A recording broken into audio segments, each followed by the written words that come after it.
Runda. So ndaita wa kwanza mwenye tulijuana naye hapo mbeleni Kajonte.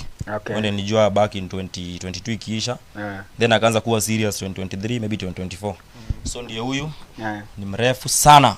Hata naona amenishinda. Acha tuvumilie. Mimi mtoto. Kwa majina unaitwa nani? So kwa majina naitwa John Kahodho Gashomo. Jina la usanii ni Kajonte. Kajonte. Content yako ni kama gani? Content yangu ni skits na sounds pia. Okay. Skit kama gani? So kuna hizi skits kama unajua Aura, skits kama hizo. Pia kuna sounds kama za Thika Finest. Yeah. Comedy sana. Comedy.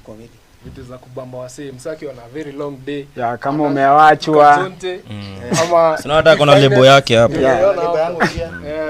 Ana watch, ana feel fit. Nice. Ndio wewe sasa. Mtu akitaka kufollow pale hivyo TikTok. So mimi nini zangu zote ni Kajonte KE. Kajonte KE.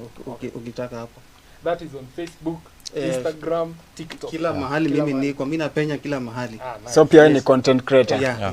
Tutaorganize, lazima wote tuwalete hapa. Lazima na utungua sema. Lazima tutawaleta hapa hivi ndio mwajue. Umejua leo tunawapatia tu ka brief kiasi. Juu sasa kuna pale mtu amekimbia pale TikTok anauliza Jonte ni nani? Tulikuwa tumejua Thika Finest. Tulikuwa tushamchambua tushajua bena atakuja. Sasa Jonte ni nani? Kumbuka tutaorganize na Thika Finest, tutamleta hapa hivi Jonte. Wa pili tuwaletee wa pili tusikie. Alafu nikimalizia nitasema na kumeshikana. Nice one. Haya wa pili mwendeleta ni the one and only Kalenjin Icon. Kalenjin. Kama bado hujamsikia